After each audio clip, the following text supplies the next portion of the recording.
Hello दोस्तों, आज हम इस वीडियो में सामाजिक विज्ञान क्लास 10th इतिहास के चैप्टर नंबर 4 का ऑब्जेक्टिव क्वेश्चन इस वीडियो में हम आप सभी छात्रों को बताने वाले हैं। दोस्तों, आप इन सभी प्रश्नों को अभी और इसी वक्त वीडियो को लास्ट तक देखकर याद कर लीजिए, क्योंकि दोस्तों आपके पास समय नहीं है। आपका एग्जाम बहुत ही जल्द दोस्तों आने वाला है।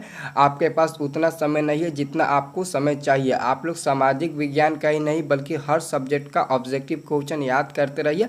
आप हमारे चैनल के साथ जुड़ जाइए और हमारी चैनल की मदद से हर सब्जेक्ट का ऑब्जेक्टिव क्वेश्चन याद करते रहिए। ठीक है, तो चलिए दोस्तों फाइनली हम इस वीडियो को स्टार्ट करते हैं और इतिहास चैप्टर नंबर 4 का ऑब्जेक्टिव क्वेश्चन इसमें बता देंगे और उसके बाद से नेक्स्ट वाली वीडियो में इसके अगले चैप्टर का ऑब्जेक्टिव क्वेश्चन आपको बताएंगे। ठीक है, तो यहाँ पर दोस्तों पहला क्वेश्चन कहता है, पहला क्वेश्चन दोस्तों कहता है कि रंपा विद्रोह कब हुआ।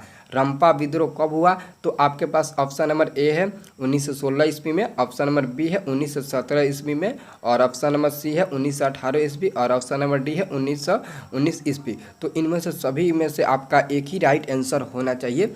चार ऑप्शन है, इन चारों ऑप्शन में से एक ही आपका राइट आंसर होना चाहिए। जो ऑप्शन नंबर ए में दिया है 1916 ईस्वी में, तो फाइनली रंपा विद्रोह 1916 ईस्वी में हुआ था। तो आप लोग इसी पर टिक लगाइएगा, ऑप्शन नंबर ए पर टिक लगा दीजिएगा। 1916 ईस्वी में रंपा विद्रोह हुआ था। और यह क्वेश्चन आपके बोर्ड एग्जाम में 2014, 2016 में पूछा गया था, बिहार बोर्ड एग्जाम में, और 2014, 2016 और 2019 में भी पूछा गया था, लेकिन यहाँ पर शो नहीं किया गया है। ठीक है, इसलिए आप इन सभी प्रश्नों को याद रखिएगा, क्योंकि ये सभी प्रश्न महत्वपूर्ण है। अगर एक बार जो प्रश्न पूछ दिया वो दोबारा कब पूछ देगा उसकी कोई गारंटी नहीं है, क्योंकि जो पूछा हुआ क्वेश्चन ही उसके नेक्स्ट ईयर में पूछा जाता है। ठीक है, आप लोग इसलिए याद रखिएगा।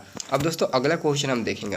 अगला दोस्तों क्वेश्चन कहा था कि असहयोग आंदोलन का प्रस्ताव, असहयोग आंदोलन का प्रस्ताव कांग्रेस के किस अधिवेशन में पारित हुआ। ठीक है, और यह क्वेश्चन आपके बिहार बोर्ड 18 में पूछा गया था। ठीक है, और आपका ऑप्शन नंबर ए में है सितंबर 1920 ईस्वी कलकत्ता, अक्टूबर 1920 ईस्वी अहमदाबाद, नवंबर 1920 ईस्वी फैजपुर, दिसंबर 1920 नागपुर। ठीक है, तो आपका आंसर ऑप्शन नंबर ए होना चाहिए, सितंबर 1920 कलकत्ता। ठीक है, आपका आंसर क्या होना चाहिए, ऑप्शन नंबर क्या होना चाहिए दोस्तों, ए होना चाहिए। ठीक है, आप लोग याद रखिएगा।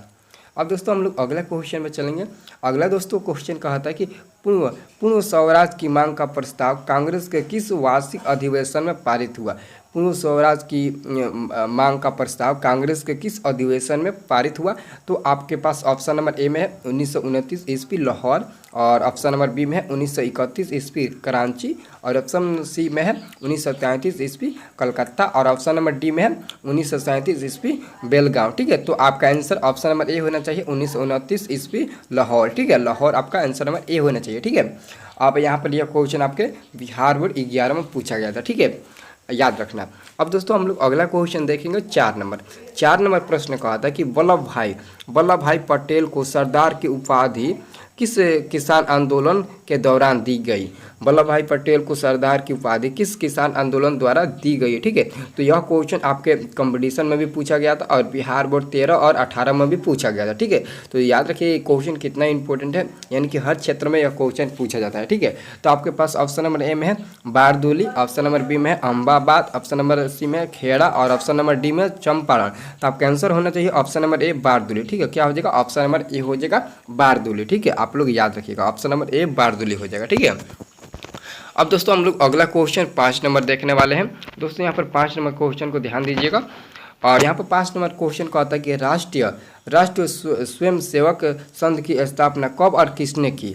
राष्ट्रीय स्वयंसेवक संघ की स्थापना किसने और कब की। ठीक है, तो इसका यह क्वेश्चन आपके बिहार बोर्ड 2012, 2016, 2018 में पूछा गया था। देखिए दोस्तों, ये 2012 और 2016 में ये दो बार क्वेश्चन पूछ दिया, उसके बाद से 18 में पूछा, फिर हो सकता है कि 18 से 4 साल फिर बाद ले जाए 2022 में पूछ दे। तो कोई गारंटी नहीं है दोस्तों इन सभी प्रश्नों की कब पूछ देगा और कैसे पूछ देगा, इसलिए आप लोग एक एक प्रश्नों को चुन कर याद रखिए। ठीक है, अब दोस्तों यहाँ पर ऑप्शन नंबर ए में है 1923 ईस्वी में गुरु गोलवकर, और ऑप्शन नंबर बी में है 1925 ईस्वी में के बी हेडगेवार, और ऑप्शन नंबर सी में 1926 ईस्वी चित्तरंजन दास, और ऑप्शन नंबर डी में है 1928 ईस्वी में लालचंद। तो आपका आंसर ऑप्शन नंबर क्या होना चाहिए दोस्तों? ऑप्शन नंबर बी होना चाहिए। ठीक है, आपका आंसर ऑप्शन नंबर बी होना चाहिए, 1925 ईस्वी के बी हेडगेवार। ठीक है, ऑप्शन नंबर आपका बी हो जाएगा, के बी हेडगेवार। यह क्वेश्चन काफ़ी ज़्यादा बार पूछ चुका है। ठीक है, तो आप लोग इन क्वेश्चन को याद कर लेना जरूर। ठीक है, अब दोस्तों अगला क्वेश्चन कहा था कि जलियांवाला बाग हत्याकांड कब हुआ? जलियांवाला बाग हत्याकांड कब हुआ? बहुत ही इंपॉर्टेंट क्वेश्चन आ गया दोस्तों।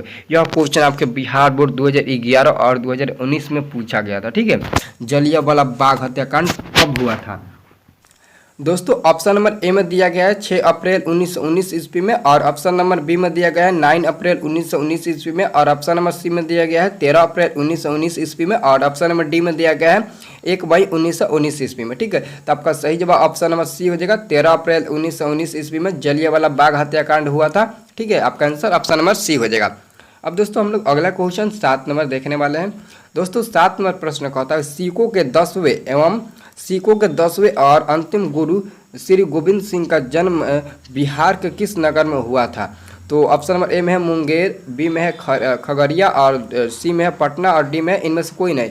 यह क्वेश्चन बिहार बोर्ड 19 में पूछा गया था। तो इसका आंसर आप लोग याद रखना, पटना में सिख संप्रदाय के 10वें गुरु गोविंद सिंह का जन्म स्थान पटना में है। ठीक है, अब दोस्तों अगला क्वेश्चन आ गया, टिप्पू सुल्तान शासक थे।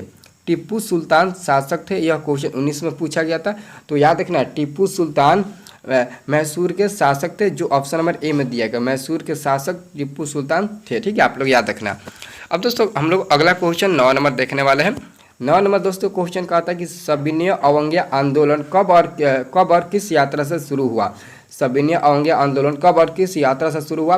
यह क्वेश्चन 19 में भी पूछा गया, 20 में भी पूछा गया, लेकिन 21 में नहीं पूछा गया, तो 22 में एकदम कंफर्म पूछेगा यह क्वेश्चन। ठीक है, आप लोग याद रखना। तो ऑप्शन नंबर ए में 1920 ईस्वी भुज, और 1930 ईस्वी अहमदाबाद, बी नंबर में दिया गया है, और सी नंबर में दिया गया है 1930 डांडी, और ऑप्शन नंबर डी में है इनमें से कोई नहीं। तो आपका आंसर हो जाएगा ऑप्शन नंबर सी हो जाएगा, 1930 ईस्वी डांडी यात्रा से शुरू किया गया था। ठीक है, आप लोग याद रखना। अब दोस्तों अगला क्वेश्चन आपको देखना है, अगला क्वेश्चन आपको 10 नंबर देखना है। ठीक है, अब यहाँ पर दोस्तों 10 नंबर प्रश्न कहता है कि गांधी जी ने साबरमती आश्रम की स्थापना किस वर्ष की? गांधी जी ने साबरमती आश्रम की स्थापना किस वर्ष की? यह क्वेश्चन 19 में पूछा गया है। ऑप्शन नंबर में है 1895, बी में है 1900 ईस्वी में, और ऑप्शन नंबर सी में है 1915, और ऑप्शन नंबर डी में है आपका 1916 ईस्वी में। ठीक है, तो आपका फाइनली जो जवाब होगा ऑप्शन नंबर सी होगा, 1915 ईस्वी में गांधी जी ने साबरमती आश्रम की स्थापना की। ठीक है, और अंतिम प्रश्न है दोस्तों कि भारतीय राष्ट्रीय कांग्रेस की स्थापना किस वर्ष हुई? भारतीय राष्ट्रीय कांग्रेस की स्थापना किस वर्ष हुई? तो इसका सही जवाब हो जाएगा ऑप्शन नंबर ए हो जाएगा, 1885 ईस्वी में भारतीय राष्ट्रीय कांग्रेस की स्थापना हुई। ठीक है, तो यहाँ पर दोस्तों फाइनली आपको चैप्टर वाइज ऑब्जेक्टिव क्वेश्चन बताया जा रहा है, ताकि आपको याद करने में कोई दिक्कत ना हो और ना ही आपको कोई परेशानी हो। ठीक है, और दोस्तों आपके पास बहुत ही कम समय बचा है, आप लोग हर सब्जेक्ट का ऑब्जेक्टिव क्वेश्चन साथ में याद करते चले। ठीक है, तो दोस्तों आप सभी लोग प्लीज़ एक वीडियो को लाइक जरूर कर दें, और सभी लोग कमेंट करके बताइएगा कि इन 11 प्रश्नों में से कितना प्रश्न आपको पहले से याद था। ज़रूर हमारी इस वीडियो में कमेंट करके बताइएगा, ताकि मैं देखूंगा कि आपके पास कितना, मतलब कि आप कितना पहले से तैयारी कर चुके हैं। ठीक है, तो आप लोग कमेंट करके ज़रूर बताइएगा कि इन 11 प्रश्नों में से कितना प्रश्न आपको पहले से याद था, ताकि मैं भी देखूँ कि कितना आप लोग पहले से याद कर रहे हो। ठीक है, तो आप लोग ज़रूर कमेंट करके बताइएगा। ठीक है, और जो भी छात्र नया आया होगा इस चैनल पर, तो चैनल को सब्सक्राइब जरूर कर लेना। ठीक है।